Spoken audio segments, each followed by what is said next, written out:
સૌથી નાની ઉંમરની છોકરી બની. નમસ્કાર, સ્વાગત છે આપનું આરબી ન્યૂઝના ટોપ 10 સમાચારમાં. હું અશ્વિન રાઠોડ. 10 વર્ષની ભારતીય મૂળની બોધના શિવાનંદ ચેસના માસ્ટરને હરાવનારી સૌથી નાની ઉંમરની છોકરી બની. પાકિસ્તાન આર્મી ચીફની અમેરિકા મુલાકાત બાદ અમેરિકાએ BLA ને આતંકવાદી સંગઠન જાહેર કર્યું. જસ્ટિસ યશવંત વર્મા સામે મહાભિયોગ પ્રસ્તાવ પર 3 સભ્યોની સમિતિ રચાઈ. લોકસભા સ્પીકર ઓમ બિરલાએ કરી જાહેરાત. ડોનાલ્ડ ટ્રમ્પની સત્તાવાર જાહેરાત.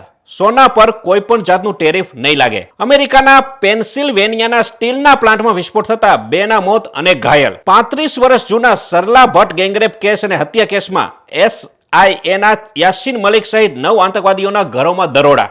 અમેરિકામાં એરપોર્ટ પર 2 વિમાનો અથડાયા. જોરદાર વિસ્ફોટ બાદ આગ લાગી. ખાસ દોસ્ત મોદીને પડતા મૂકી ટ્રમ્પ જિનપિંગ પર થયા મહેરબાન. ટેરિફ માટે ચીનને આપી 90 દિવસની છૂટ. ઓપરેશન સિંદૂરથી પાકિસ્તાન ગુસ્સે ભરાયું છે. ઇસ્લામાબાદમાં ભારતીય રાજદ્વારીઓને મળતો ગેસનો અને પાણીનો પુરવઠો બંધ કર્યો. સ્પેનના જંગલમાં આગ લાગતા હજારો લોકોને સ્થળાંતર કરવાની ફરજ પડી. આગની ઘટનામાં 1નું મોત. તો આ તારના ટોપ 10 ન્યૂઝ અને હું હતો આપની સાથે અશ્વિન રાઠોડ.